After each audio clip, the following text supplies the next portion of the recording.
যারা ১৯তম নিবন্ধন এবং প্রাইমারি পরীক্ষার নিয়োগ প্রস্তুতির জন্য প্রস্তুতি নিচ্ছেন, এই ভিডিওটা তাদের জন্য। আজকের এই লাইভে আমরা শেয়ার করব বিগত জব সলিউশন।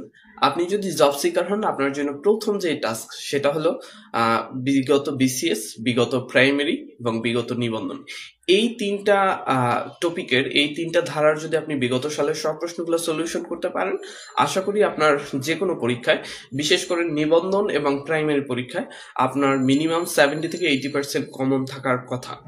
তো সেই পারপাসে আমরা খুব দ্রুতই আপনাদেরকে বইয়ের স্ক্রিনে নিয়ে যাব। আজকে আমরা 40তম বিসিএস এর প্রশ্নগুলো সলিউশন করব। এভাবে ধারাবাহিকভাবে আমরা বিসিএস, নিবন্ধন এবং প্রাইমারি সব প্রশ্নগুলো ধারাবাহিকভাবে কমপ্লিট করার চেষ্টা করব। আশা করি এতে সবাই উপকৃত হবেন। আমাদের সঙ্গেই থাকুন।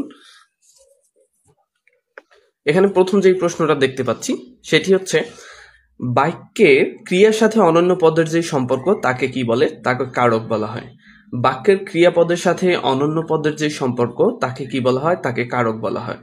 দ্বিতীয়টা, গির্জা কোন ভাষার শব্দ? গির্জা এটা একটা পর্তুগিজ শব্দ।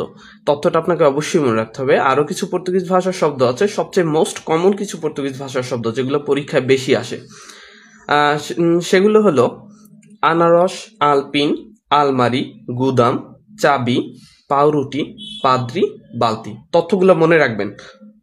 সবচেয়ে মোস্ট কমন কয়েকটা গুরুত্বপূর্ণ পর্তুগিজ শব্দ: আনারস, আলপিন, আলমারি, গুদাম, চাবি, পাউরুটি, পাদ্রি এবং বালতি। এছাড়া আরো কয়েকটা ফার্সি শব্দ এখানে দেওয়া আছে: দরবার, আমদানি, জানোয়ার, জিন্দা, নমুনা, বদমাস, রফতানি ইত্যাদি ইত্যাদি। ওলন্দাজ কিছু শব্দ দেওয়া আছে যেগুলো তাস খেলতে আসলে যেই শব্দগুলো ব্যবহৃত হয়: ইস্কাপন, টেক্কা, তুরুপ, রুইতন, হরতন ইত্যাদি। এবং চাহিদাশিক, এই দুইটা শব্দ হলো সাধারণত পাঞ্জাবি শব্দ। তাহলে আমরা পাইলাম অলরেডি গির্জা কোন ভাষার শব্দ? গির্জা হলো পর্তুগিজ শব্দ। সাথে সাথে আরো কিছু শব্দ পেলাম: আনারস, আলপিন, আলমারি, গুদাম, চাবি, পাউরুটি, পাদ্রি, বালতি। তাহলে দুইটা প্রশ্ন অলরেডি আমরা পেলাম এখানে। একটি হলো বাক্যের ক্রিয়ার সাথে অন্য পদের যে সম্পর্ক তাকে কি বলা হয়? বাক্যের ক্রিয়াপদের সাথে অন্য পদের যে সম্পর্ক তাকে বলা হয় কারক। গির্জা কোন ভাষার শব্দ? গির্জা হলো পর্তুগিজ শব্দ। পাশাপাশি এখানে দেখতে পাচ্ছেন কোন শব্দযুগল বিপরীতার্থক নয়? ঐচ্ছিক, অনাবশ্যিক। ঐচ্ছিক মানে কোনটা? যেগুলা মানে আবশ্যক নয়, তার মানে এটাই হলো বিপরীতার্থক নয়। এছাড়া রয়েছে কম, বেশি। কম এবং বেশি দুইটা বিপরীত। কুটিল, সরল দুইটা বিপরীত। কদাচার, সদাচার দুটো বিপরীত শব্দ। দ্বারা, দিয়া, কর্তৃক। দ্বারা, দিয়া, কর্তৃক বাংলা ব্যাকরণ অনুযায়ী কোন বিভক্তি? সঠিক উত্তর হলো তৃতীয় বিভক্তি। বাংলা ব্যাকরণ অনুযায়ী দ্বারা, এখানে একটু খেয়াল করুন, দ্বারা, দিয়া, কর্তৃক তৃতীয় বিভক্তি। শূন্য, অ, এতে প্রথম বিভক্তি এবং কে এবং রে এগুলো দ্বিতীয় বিভক্তি। আমাদের প্রশ্ন ছিল দ্বারা, দিয়া, কর্তৃক বাংলা ব্যাকরণ অনুযায়ী কোন বিভক্তি? এটা হলো তৃতীয় বিভক্তি। এরপরে এখানে যদি খেয়াল করেন, অভিরাম শব্দের অর্থ কি? অভিরাম শব্দের অর্থ কি? অভিরাম শব্দের অর্থ হলো সুন্দর। তথ্যটা মনে রাখবেন। বাকি অপশন ছিল বিরামহীন, বালিশ, চলন, সুন্দর। অভিরাম শব্দের অর্থ কি? সুন্দর। অভিরাম শব্দের অর্থ কি? সুন্দর। এবার আমরা পরবর্তী পৃষ্ঠায় যাই। আপনারা দেখতেই পাচ্ছেন এটা কততম? 40তম বিসিএস এর, যেটা 2019 সালে হয়েছিল, 40তম বিসিএস এর প্রশ্ন। আমরা ধারাবাহিকভাবে এবার প্রশ্নগুলো সলিউশন করে দেবো। আশা করি অনেক উপকৃত হবেন।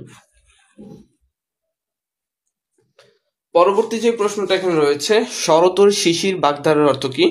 শরতের শিশির, শরতের শিশির বাগধারার অর্থ কি? শরতের শিশির বাগধারার অর্থ হলো সুসময়ের বন্ধু। শব্দটি দিয়ে কি বোঝায়? মাকড়সা।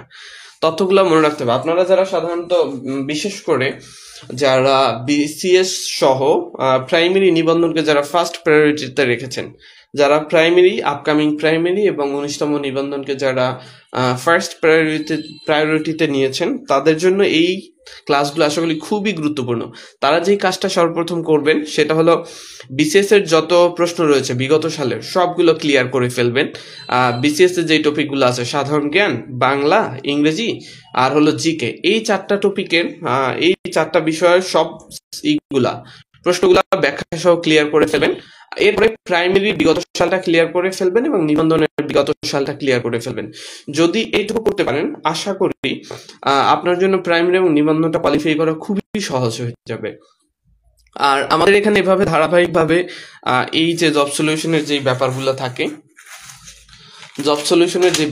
থাকে এগুলো যদি আসলে ধারাবাহিকভাবে আপনারা আমাদের সাথে যুক্ত হতে চান তাহলে অবশ্যই আমাদেরকে জানাবেন।